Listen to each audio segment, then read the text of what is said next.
Good morning, everybody. What a beautiful, dewy, damp day. It never did rain last night. There's blue sky working in, but just a heavy, heavy dew.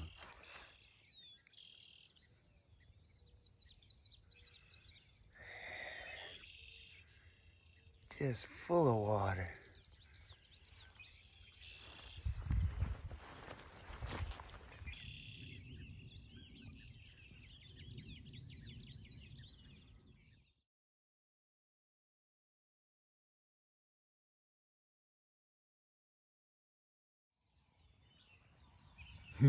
So I'm under this shelter again, kind of drying out my tarp and put on some dry socks before I hit the road, eating some honey buns and having some coffee. And watching people roll in here to this park to use it. It's kind of a busy place early in the morning. Oh, excuse me. But I talked to Jamie again. He was a fella that was out here yesterday evening. I was talking with, saw him again this morning, was talking with him. Got the right idea, Jamie. Enjoy your retirement and happy hiking around. So yeah, I'm gonna just, I guess I'm gonna tidy up here. Tarp's about as dry as it's gonna get this morning. Get everything road ready and hit it on the Portage today. Woo! Well, goodbye, little green gem of nature and just dewiness this morning. And hello, open road again. Thing with this Ice Age trail, a lot of road walking here in the middle.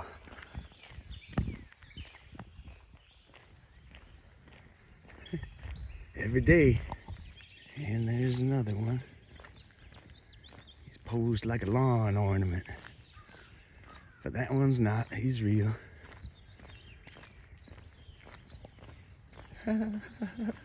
So a video or two back from this one, Bridget had asked a question about how many miles of road walk there are on the Ice Age Trail. And I'm not really a numbers guy, so I don't know exactly, but I think there's probably about maybe 500 total miles of road, maybe 500 total miles of dedicated Ice Age Trail, and then maybe 200 miles of trail that actually runs on already established trails. So like Tuscobia, those miles, it was the Tuscobia trail that the Ice Age followed. So kind of like that, maybe about 200. That might be the breakdown, kind of the way I see it. I don't know exactly though. But altogether, maybe 500 miles of just walking on the road. But it's really kind of, in the beginning, it's kind of a struggle, but after a while, I just kind of relax and just cruise, and it's kind of dreamy miles.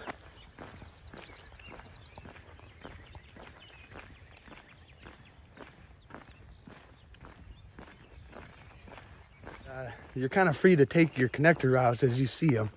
So you can cut down F or you can cut down O, or whatever the roads are.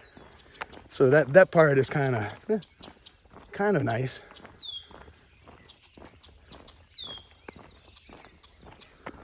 Otherwise, it's just a lot of this. But it's not all 500 miles at once, which is awfully nice. I enjoy the 3, 4, 5 mile stretches. Just where I'm at right now in the center of the Ice Age Trail. Like the bifurcation, there's just not a lot of trail, not a lot of dedicated trail in this area yet. So hopefully someday there will be. Look at this beauty.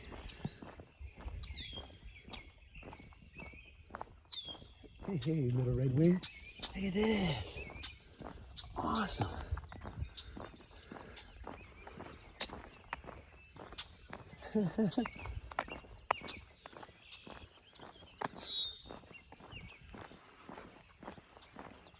Not so bad, not so bad.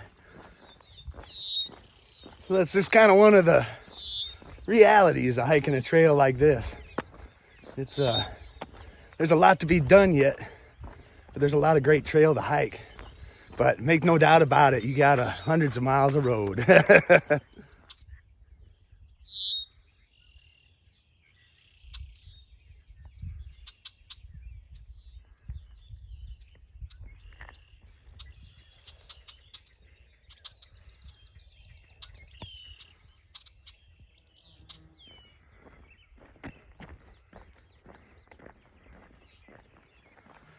So kind of the strategy that I employ with these road walks in particular is I like to get hitting on the road pretty early in the morning. The more walking I can do before noon, the better. Rip off the miles.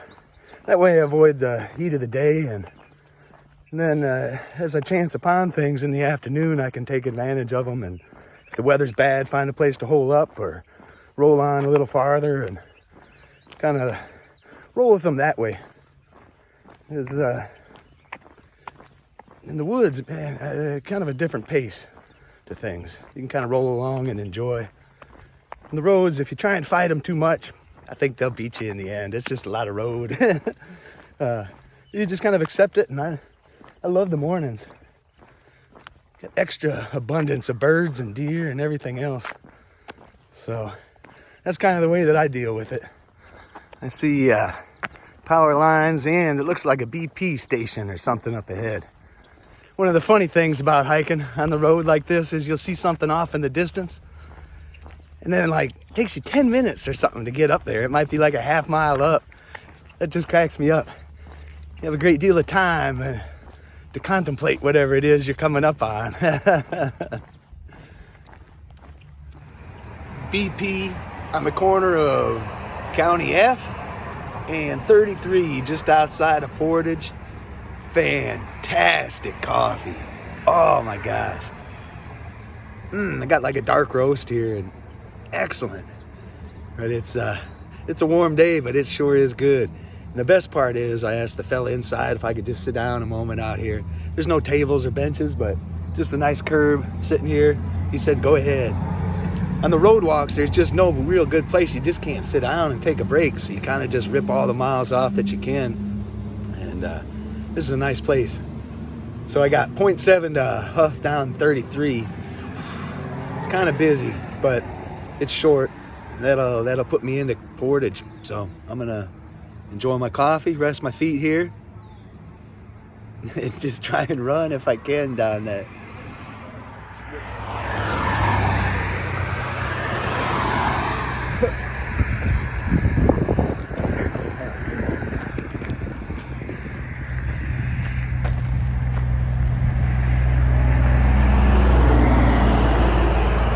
Right.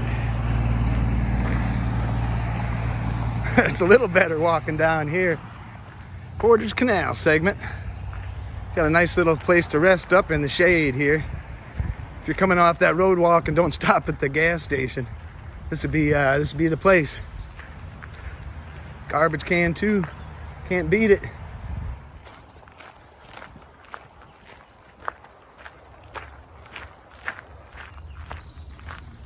So this is one of those silly parts of the Ice Age Trail. I've come in to the canal here at Portage, and there's a piece of trail that heads north for maybe a mile. I'm not exactly sure, but up to the Indian agency house or something up ahead. And once you get there, then you just got to turn around and walk back this way. But it's not a bad walk. So, and it's part of the trail. But it's just one of those, like Grandfather Falls was one spot. There's just a couple of places where you kind of have just a walk out to a place, and then the trail stops. Maybe there's a sign that says, go back. But part of the trail, so I'm doing it.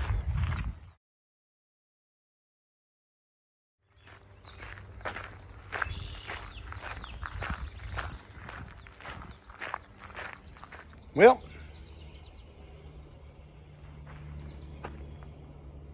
there's a little sign. Little park and turn around. And that's it. There's more trail. It looks like it goes down a mile or two down the I seek.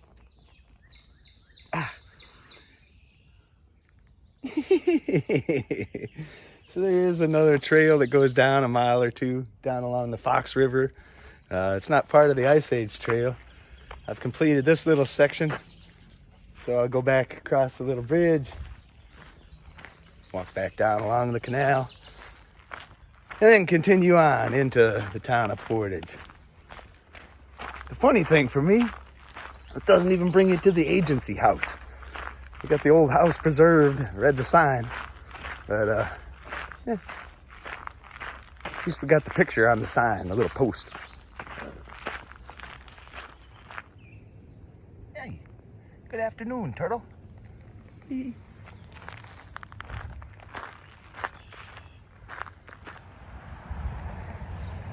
All right, there and back completed.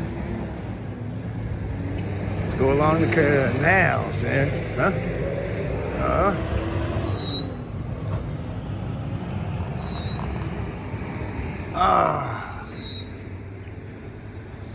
Man. Check my maps a second. Dang. All right. Kind of skirted back around on 33 for a moment and then cut across. Taking a back street now. Like a trucking company and some stuff in here, industry. So I'm just kind of trying to scoot through. That bit along the canals might be flooded or underwater or something, but there's no wiggle room in the canal, so I'm just going to scoot around it best I can, try and pick up the trail ahead. Not exactly a dead end. All right, a little bit of urban bushwhacking accomplished.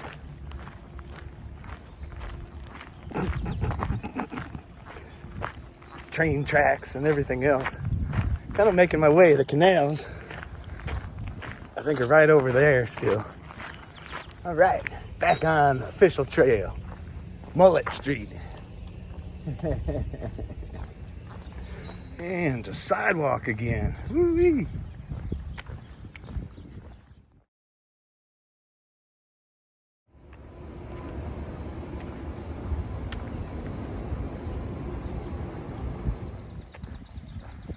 So we crossed over the canal again. It's just kind of a funny segment in here. I don't know, not much to it. But oh well. What you gonna do, I guess? Everybody's got their favorites. Maybe this is somebody's, but even the benches are like unsittable.